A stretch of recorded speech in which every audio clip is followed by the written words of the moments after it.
Hi all. So today let us start with a new act, the Limited Liability Partnership Act 2008. First of all, let us know why this act has been enacted.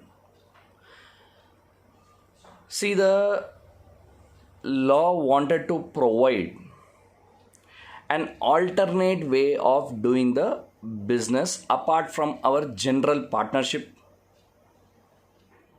wherein the liability of partners will be unlimited, and apart from a company where the members' liability will be limited to the extent of their unpaid share capital. So the law wanted to provide a new way, some new vehicle to do the business alternatively.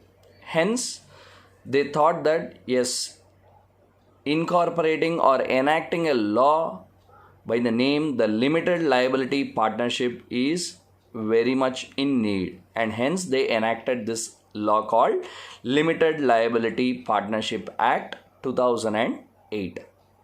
Now quickly let us see the short title, extent and commencement. The short title, the name given to this act is the Limited Liability Partnership Act. Extent and commencement, that is to what all areas does this act be applicable.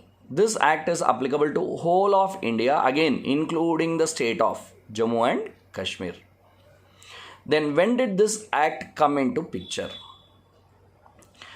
First and the foremost point you should know here is the bill, that is the LLP bill, was presented in the parliament on 12th December 2008. Whereas you know that before a bill becomes an act, it must receive the assent of both the houses of the parliament as well as the assent of the president. Now, to this bill, the president gave his assent on 7th January 2009. But please remember, this act has not come into force with effect from 7th January 2009. This act has come into force only with effect from 31st March 2009. And this has been very clearly given in the law that the Ministry of Corporate Affairs has enacted this law with effect from 31st March 2009, even though the bill was passed in the parliament and the president's approval was taken on 7th January 2009 itself. So this is one important thing which differentiates itself from our partnership and all. Then, what is the main objective of this act? Before we know the main objective, let me tell you, this act, LLP Act, has 81 sections divided into 4 schedules. So 81 sections and 4 schedules are there in this LLP Act 2008. Out of the 4 schedules, first schedules gives you the rights and duties of partners, as well the rights and duties of partner as well as LLP if there is no agreement between them. Generally, LLP will be formed with the help of an agreement, whereas sometimes if there is a oral agreement between LLP and its partners, then this first schedule gives what are the rights and duties of partners as well as the LLP in the absence of such kind of agreement. Then second schedule tells you what is the procedure of conversion of a firm into LLP. Firm means here partnership firm into limited liability partnership. How to convert? What are the procedural requirements is what is dealt in second schedule of the act. Third schedule of the act deals with the procedure for conversion or provisions for conversion of a private limited company into LLP. And the fourth schedule deals with provisions for conversion of unlisted public company, not a listed public company, it is only an unlisted public company into LLP. So these are the 4 schedules which are detailing the provisions of various aspects in the Act. Then coming to the next one, that is the objective. What is the main objective of LLP? First and the foremost point, please remember, as per section 4 of the LLP, the provisions of Indian Partnership Act do not apply to LLP Act 2008. This section 4 of the LLP Act is very clear. So you should keep that point in your mind. Then what is the main objective? The main objective of LLP is to create a alternate business vehicle. That is, it is going to give flexibility to the partners to design their own internal structure. Unlike in partnership, what if you are having a what you call profit sharing ratio, you should agree for a profit sharing ratio. All these things are there. But here, this LLP has a structure of a company, but partners are having a flexibility to design their own internal profit sharing ratio or any internal governing structures. What I am trying to tell is, in case a company, members do not have any right to design their own structures. But here, LLP, yes, it is a form of a company. That's why we say it is a alternate corporate business vehicle. Corporate means a company, wherein the partners have a right to design their own internal structure. That is the main objective of LLP, of course, by providing a limited liability in the hands of the partners. So partners are not unlimitedly liable as in the case of partnership. Partners' liability is only limited to the extent of obviously their contribution. Hope you are clear. Then, having said this, let us know what are the minimum number of partners and what is the maximum number of partners. See, the minimum and maximum number of partners are given in section 6 of the LLP Act 2008. Section 6 of the LLP Act 2008 says the minimum number required is 2, whereas maximum there is no limit. But in case of partnership, maximum you have a limit. Am I right or not? Yes. 100 as per Companies Act section 464. 50 as per companies rules, you have a limit. But here you do not have any limit as such.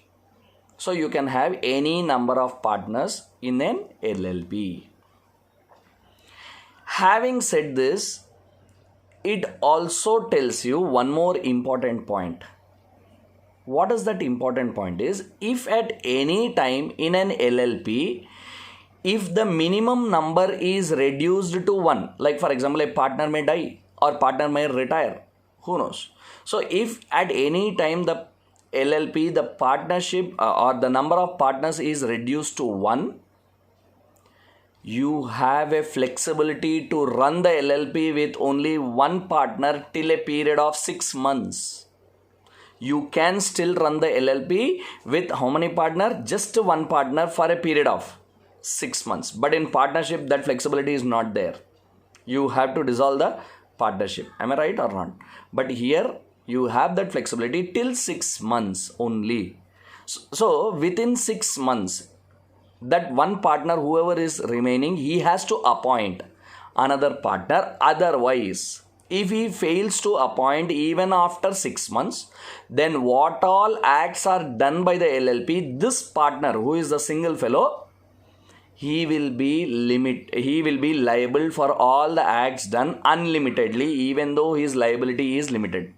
Still, he will be unlimitedly liable for all the acts done by the LLP, because he is running the partnership with only one partner, which is not permissible as per law beyond a period of 6 months. Are you clear, everyone? Right. Then section 7 of the LLP Act also puts one restriction. In a LLP, section 7 says there should be minimum 2 designated partners.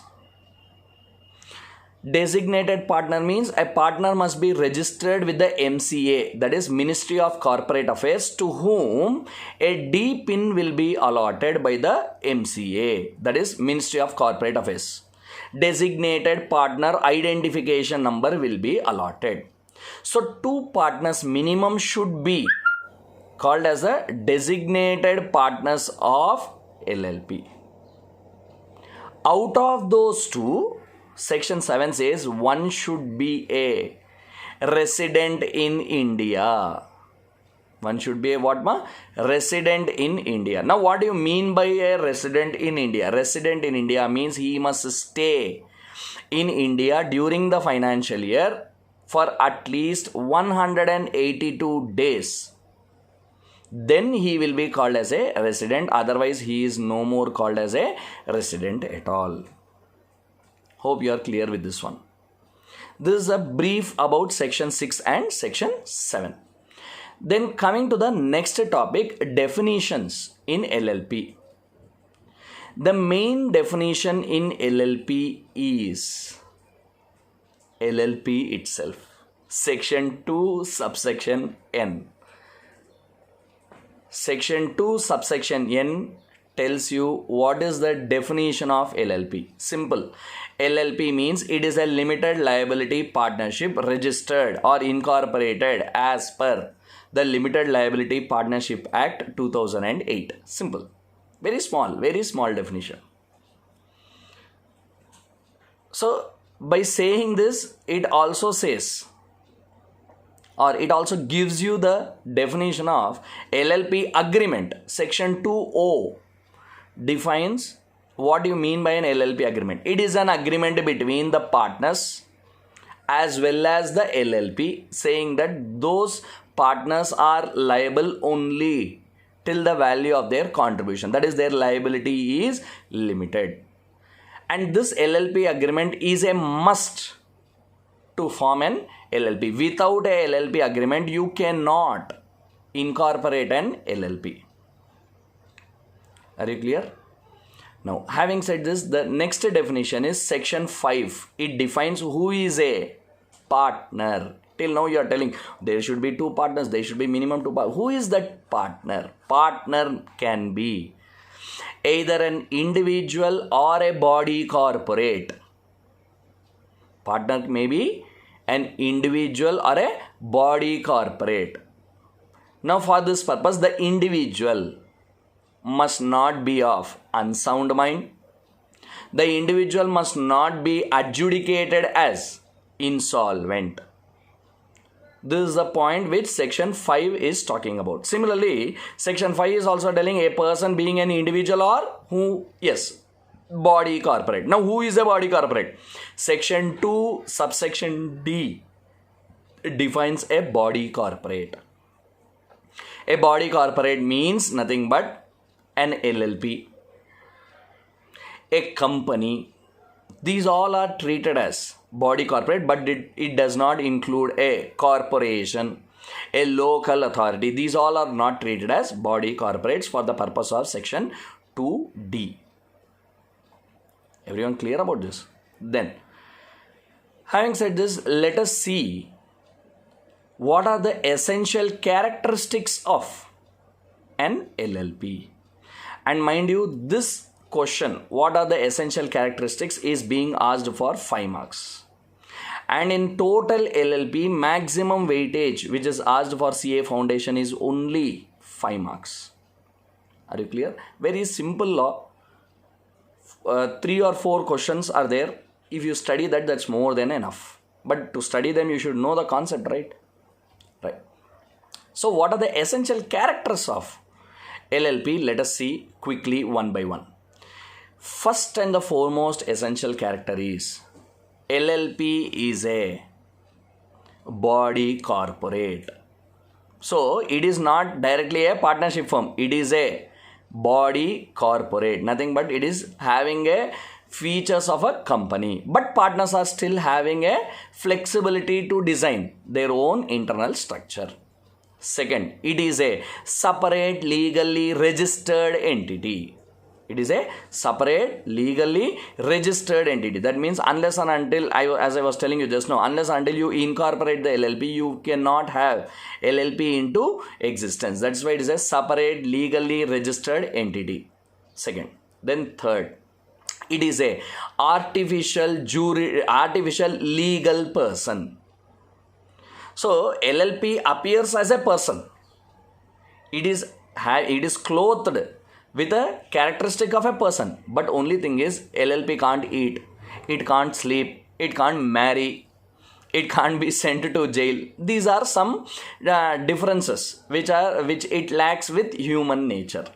So that is why we don't call it as a person, we call it as a artificial legal person.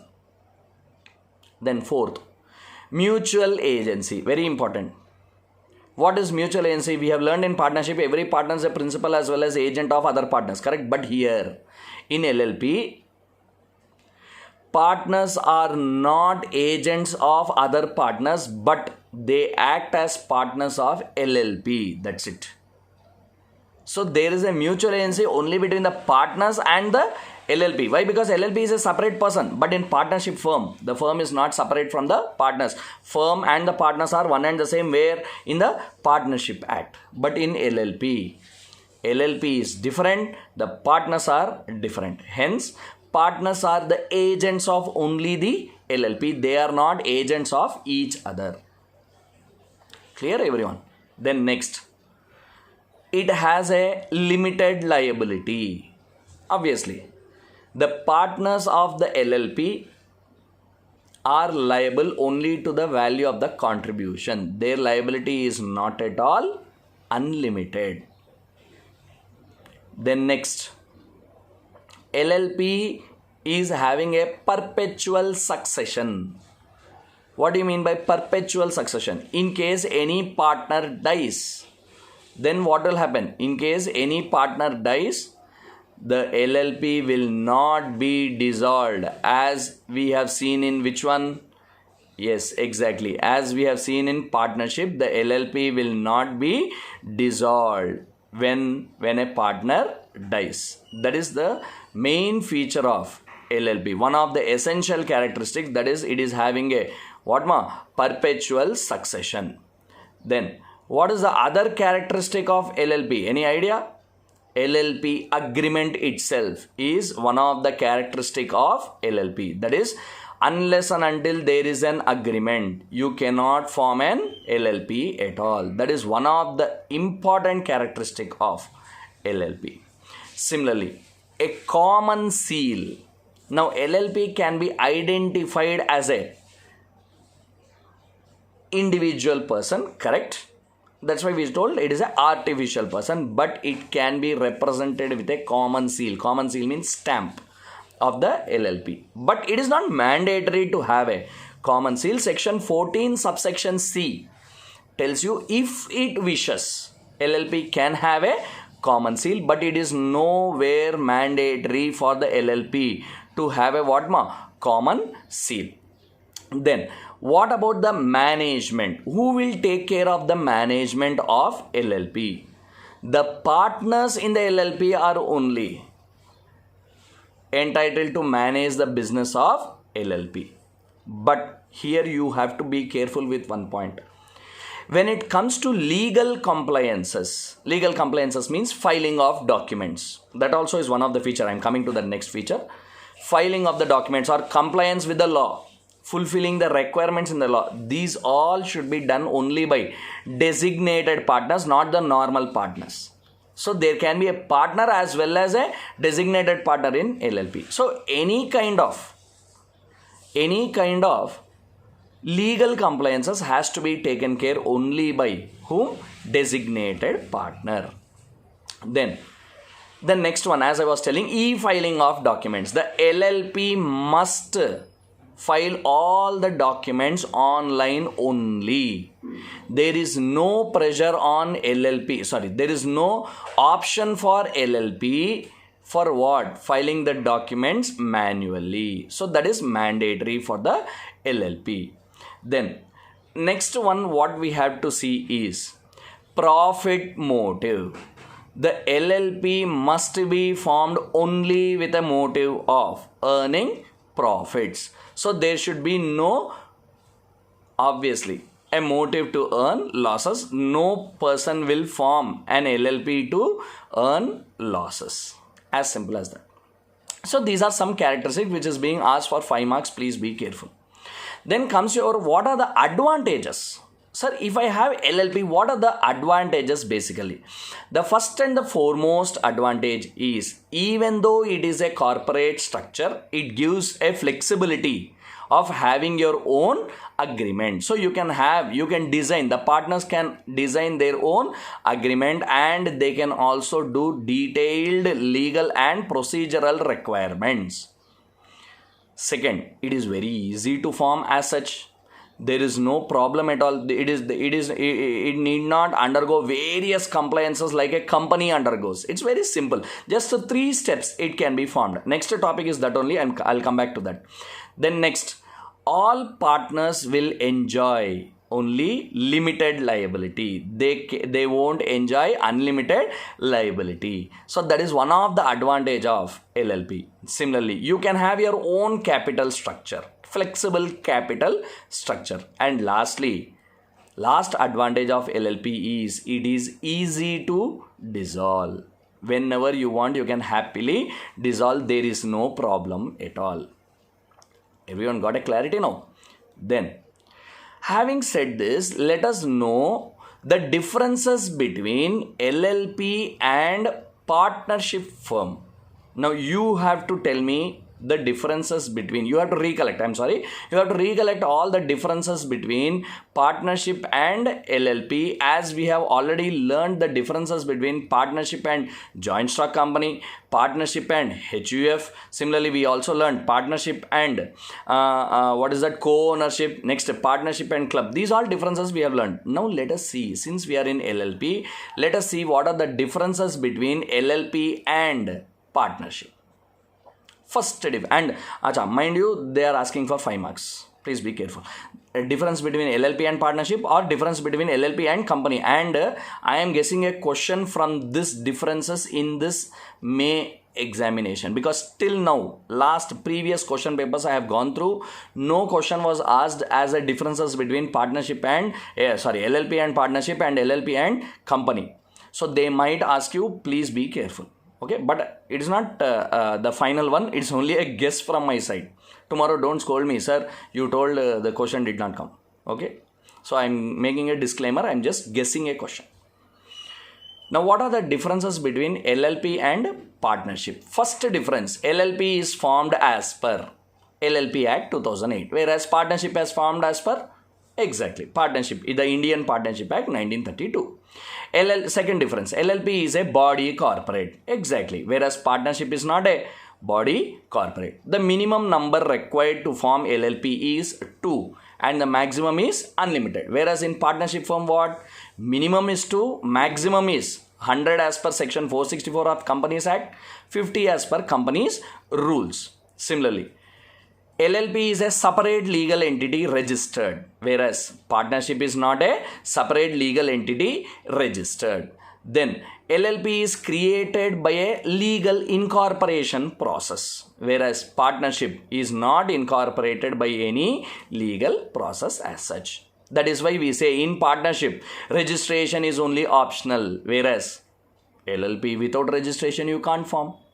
Okay, then comes here liability of partners. In LLP, you know very well, the liability of partners is limited, whereas in partnership firm, the liability of partners is unlimited.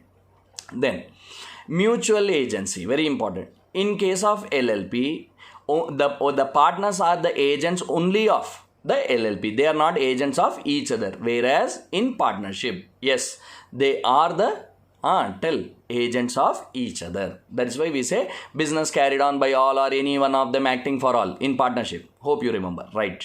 Next, perpetual succession. Perpetual succession means what? Perpetual succession is nothing but in LLP, if a partner dies, then what will happen? the LLP is not dissolved. Whereas in a firm, in a partnership firm, unless otherwise agreed, the firm is dissolved. This all you know. Then the name of the LLP, very important. The name of the LLP should have at the end, we call it as suffix. At the end, it should have LLP. But partnership, there is no suffix at the end as such. Am I right or not? Then in LLP, there should be at least 2 designated partners. But in partnership, there need not be any designated partners. Similarly, in LLP, there can be a common seal, but there is no option of having a common seal in what? In partnership. Then all the legal compliances in an LLP should be taken care by whom? Just now I was telling you, designated partners. Whereas in case of partnership, all the partners only have to take care of what? The legal compliances. Then in LLP, very, very important, this separately in one topic we'll discuss.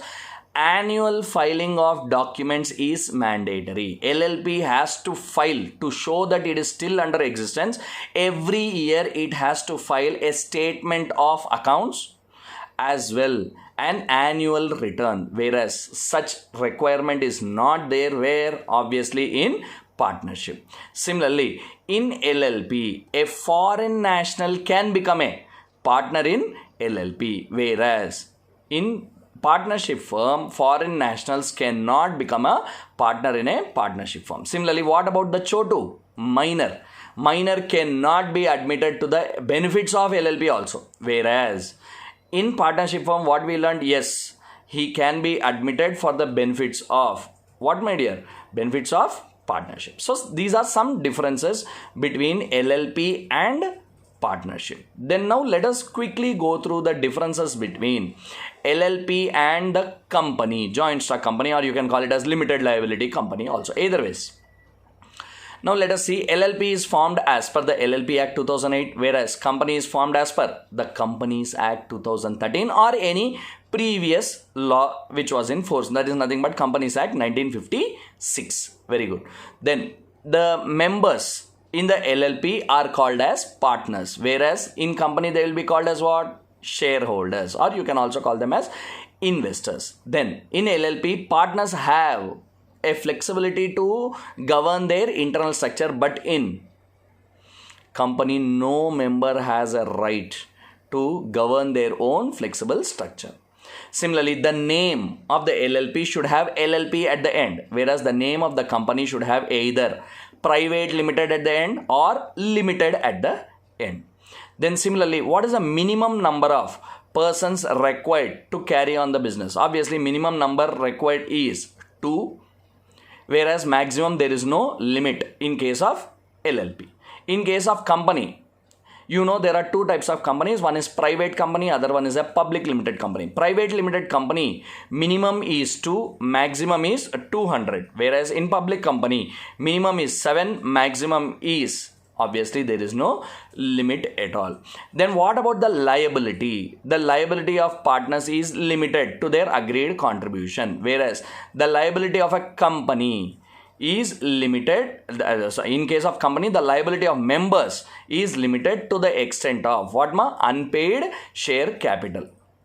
Correct or not? Then what about the management of the business of LLP?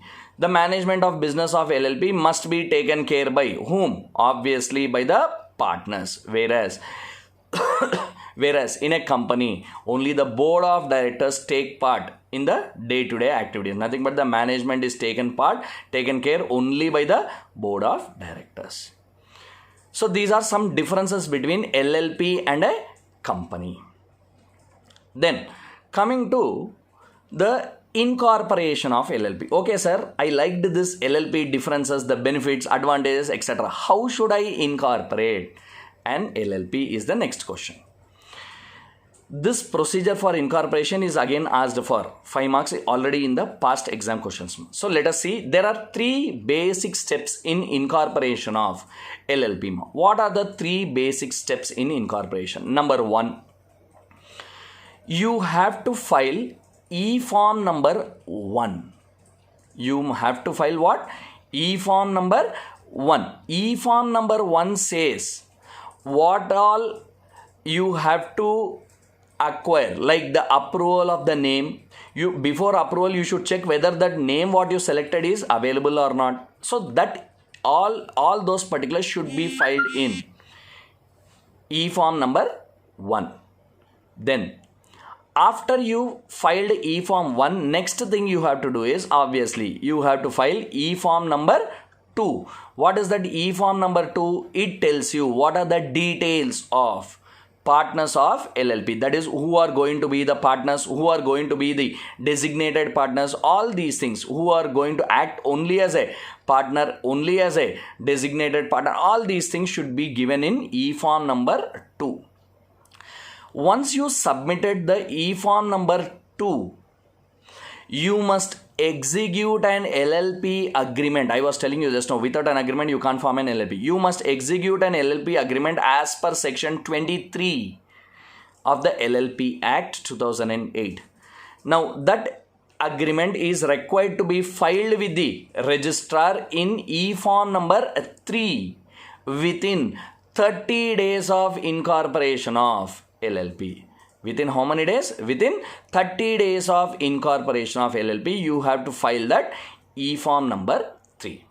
Hope you are clear. But it's not so simple as you think. This incorporation procedure is laid down in section 11 to section 17.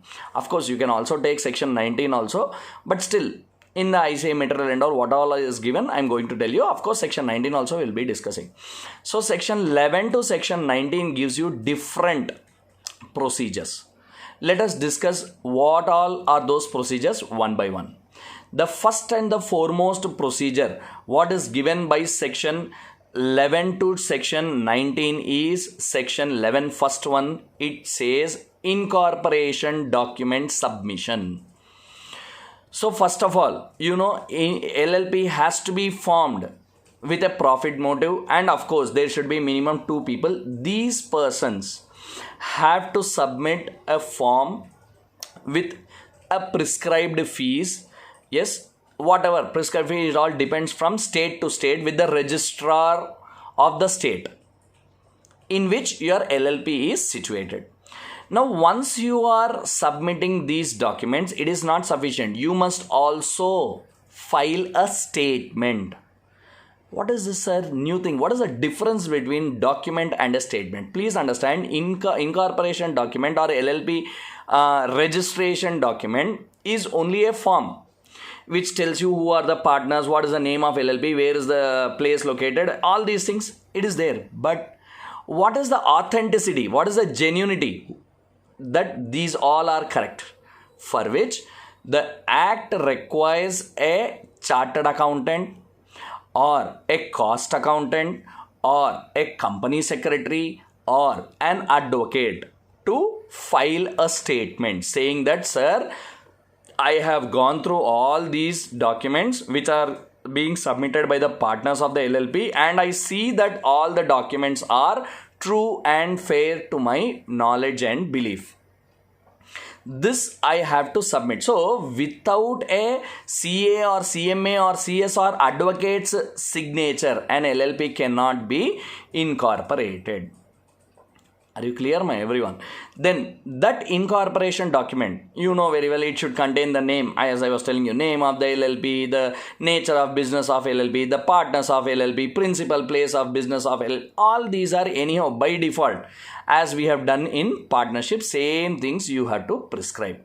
In case, remember this point, you try to give a false information, or you gave an information and you know that it is not true, then such persons will be imprisoned in jail for a term of 2 years along with a fine of 10,000, which will extend up to rupees 5 lakhs. Please be careful. That is why here you have to be careful. Even a CA or a CMA or CS or an advocate also has to face the imprisonment, not only the partners. Please be careful. That is why we, as an upcoming chartered accountants or cost accountants or company secretaries, we have to make sure all the information provided are true and fair enough. This is your section 11. Then section 12, it talks about incorporation of the LLP. Once you submitted all the documents as prescribed in section 11 along with a statement, the registrar will go through all the documents, and once he is satisfied, he will register the document within 14 days and he will give you a certificate saying that so and so LLP has been registered and with effect from so and so date. And that certificate will be signed by the registrar and authenticated by his seal. Obviously, he'll put a seal. That certificate is a conclusive evidence that LLP has been incorporated. This is your section 12. Then comes your section 13, Registered Office of LLP. In case today you registered your LLP from your house, keeping your so and so address, house number so and so, so and so, so and so, some area, and that address if you want to change, such change also you must intimate to the registrar, because yours is a registered document, yours is a registered LLP. You have to inform about any changes to the registrar. If you fail, again you will be punishable with a fine which may be minimum 2,000 and it may extend up to 25,000. Please be careful, different fines and penalties are there. Now once you are registered, section 14 tells you what is the effect, that is what happens once the LLP is registered. Number 1, it can file a case against third party. Third party can also file a case against the LLP. Next, it can purchase either movable or immovable property, tangible or intangible property. There is no problem at all. It can start doing various activities which are required. It can have its own common seal. This is a small point only. What is the effect of registration? Section 14. Then section 15 talks about name of the LLP. Please observe, I have already told you the name of LLP must have limited liability at its end, and that LLP cannot have name which is against the provisions or against the opinion of the central government. So in case the central government is of the opinion that any LLP's name is similar, it might not allow you to carry on, or it will first of all not give you approval at all. That is why section 16 tells you reservation of the name. Before you incorporate, first, you first see whether the name what you are requiring is available or not. Why? Because if the name is similar to any other firm name, yes, then section 19 and section 17 and 19 will come into picture. Section 17 tells you change of the name. That is, the central government will now send you a request. Boss, your name is similar to some other firm name, hence you have to you have to change the name, or it will tell you what are the changes you have to make. If you do not make, or if you don't comply with the central government's direction for change in the name, a partner will be punishable with a fine of 10,000 which may extend to rupees 1 lakh. Whereas the LLP will be punishable with fine of 10,000 which may extend up to 5 lakhs. So please be careful. Don't play games with the central government. If it is asking you to do something, please do it immediately. Are you clear about this one? Yes. So this is the provision regarding what? The LLP, incorporation of LLP. Then let us see how the partners are related to each other. That is what is given in section 22, 23, 24 and all. Partners and their relations. In your ICA material, they will tell you. So once the LLP is incorporated, every partner or every person who subscribed their names will become a partner and must act according to the rights and duties which are given to him in the LLP agreement. He will be, that's why we say they will be governed by the LLP agreement. Even LLP also can't do any act beyond the scope which is mentioned in the LLP agreement. Similarly, the persons who subscribe to their names, yes, the LLP may impose some obligations. The partners can also impose some obligations on the LLP.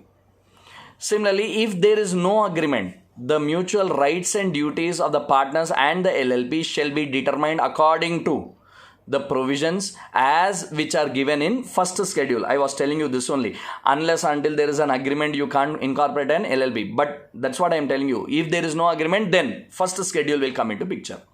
Hope you understood this point. Then cessation of partnership interest. Section 24. That is, if a partner wants to get out of the firm, yes, he can happily get out by giving a notice within 30 days.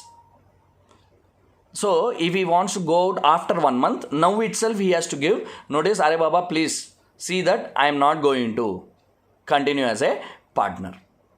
So, similarly, if a partner dies, if a partner becomes unsound, if a partner becomes insolvent, he will no more continue to be a partner in the LLP, and his interest, that is his share and all, will come to an end. So you have to be careful here in LLP because it is having a corporate structure. If you do not do anything as per the provisions of the law, you will be caught and you have to pay for the fine and all. Now, section 25 tells you intimation regarding reconstitution or change in constitution, you can say. When number of partners get added or deleted, then what you have to do? Such a change in the LLP should be intimated to the registrar within 50 days. Also, you have to file a notice within 30 days with the registrar. So, first of all, you intimate to the LLP that you are not going to be a partner or some partner is going to be added within 15 days. After adding or removing a partner, you have to file a notice with the registrar within how many days? Within 30 days. Now, once there is a change in the name or address of a partner, also you have to intimate such a change with the registrar. In case, if you do not do, then the designated partner shall be liable with a penalty of minimum 2,000. Maximum it will extend up to 25,000. LLP also will be liable for 2,000 fine, which may extend again up to how much? 25,000 rupees. So you have to keep this point in your mind. Then the next topic is about extent and limitation of liability of LLP and partner. It is given in your ICA material, section 26, section 27, section 28, section 29, section 30. All these things talks about extent and liability of partners. First and the foremost point, partner is an agent.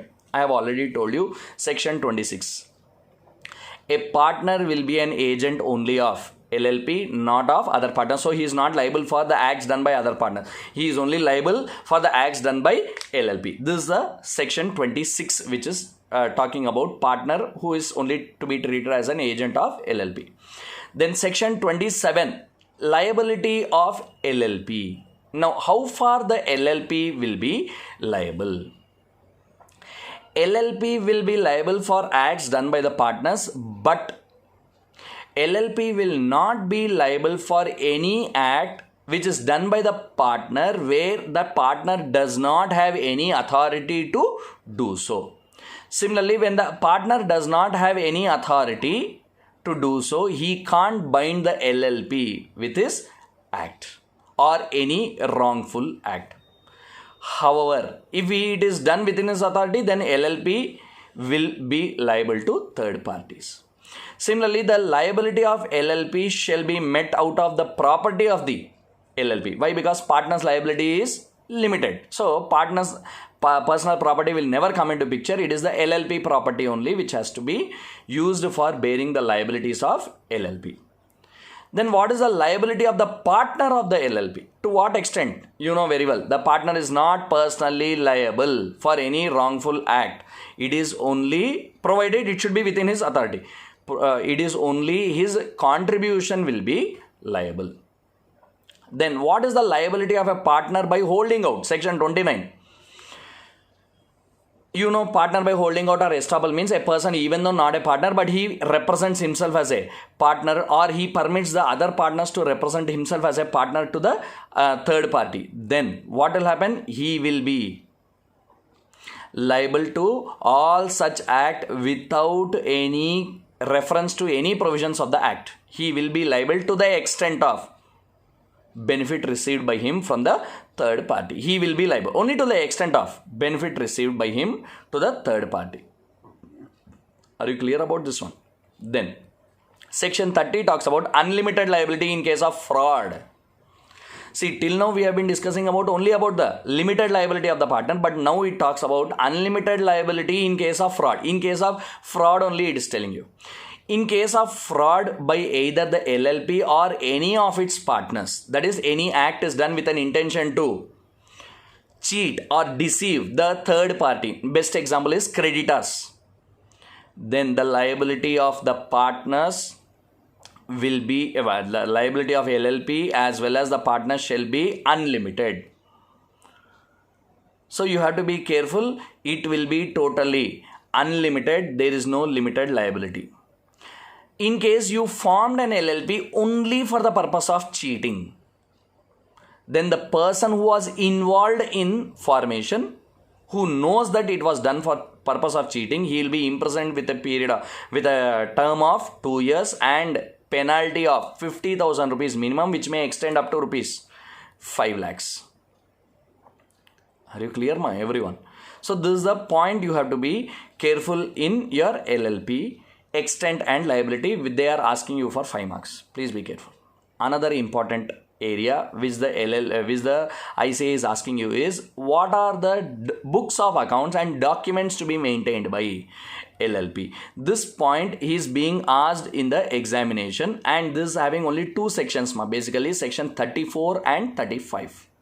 Let us quickly see what is section 34 talking about. Section 34 talks about maintenance of books of accounts, records and audit. Now, it says the LLP shall maintain proper books of accounts as prescribed relating to its affairs. It can prepare the books either on cash basis or accrual basis, but it has to follow, double entry system of accounting, because you are very much expert in single entry and all. And such books should be maintained at its registered office for the period as may be prescribed. Apart from maintaining, every year the LLP must file a statement of account and solvency. That is, it should always prove that it is solvent. Why? Because if it is insolvent, it can't enter into contract. That is the reason the law is asking you to submit within 6 months from the end of each financial year. It shall submit a statement of what? Solvency and statement of accounts in the prescribed form, and such statement should be signed by the designated partners of LLP. Whoever is the designated partner, such partner must sign, and such form should be submitted to the registrar every year, and the accounts of the LLP shall be audited according to the method prescribed. However, the central government is having an authority to exempt any person, any LLP, from getting itself audited. If LLP does not comply with the provisions of this section, that is maintenance of books and filing a statement of solvency, then LLP shall be punishable with a fine of 25,000, which may extend to 5 lakh rupee. Also, the designated partners will be punishable with a fine of 10,000, but which may extend only up to rupees 1 lakh. Are you clear? Similarly, section 35 talks about annual return. Annual return should be filed by the LLP with the registrar within 60 days of the closure from the end of the financial year. So within 60 days, every LLP has to file an annual statement. If it does not comply with the provisions, then again 25,000 penalty, 25,000 penalty which may extend up to rupees 5 lakh. Similarly, the designated partner will be punishable with 10,000 penalty which may extend up to again rupees 1 lakh. Everyone, are you clear? Then comes your conversion of a firm into LLP.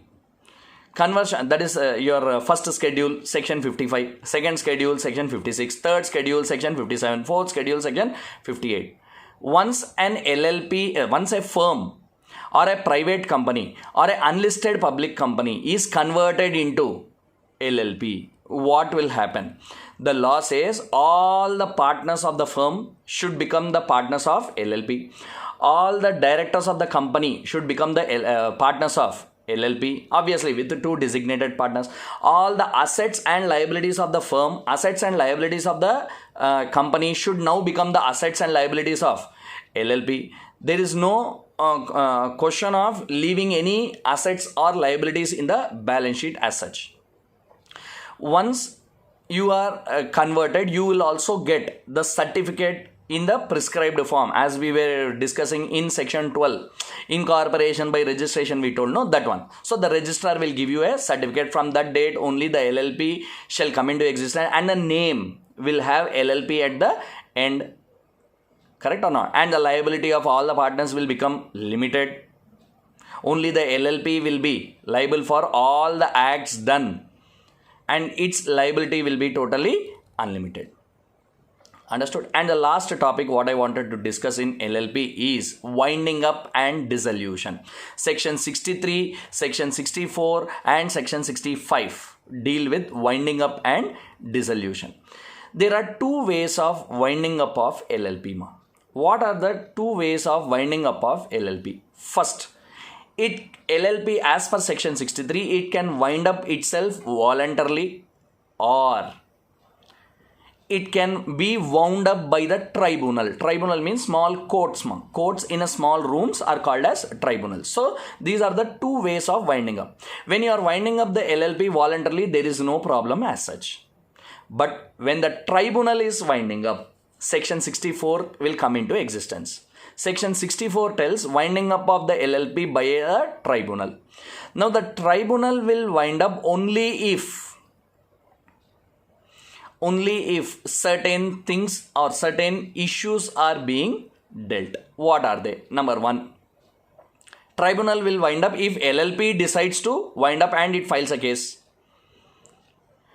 Tribunal, if it sees that for more than 6 months there is only one partner. I was telling the individual partner will be liable. So there also the tribunal will come and wind up. Similarly, if the LLP is unable to pay its debts, tribunal will wind up.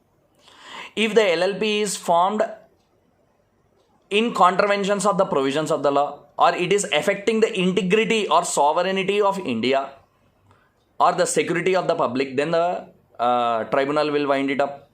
Then, if LLP has made any default in filing the annual statement of accounts or insolvency, or it did not get itself audited for a consecutive 5 years. Similarly, the tribunal, if it feels it is just and equitable, then it will wind up the LLP. So these are some cases where the tribunal will directly wind up the LLP. Now section 65 tells you rules for winding up. These rules, you know very well, the central government is making all these rules. Central government will make the rules for winding up of the LLP. Are you clear? There are some more miscellaneous topics are there that you can just go through, like e-filing of the document, that and all I have already discussed in the video earlier. Hope this video is useful for you for your preparation in your LLP Act 2008. Thank you and keep waiting for other videos to come. Bye bye.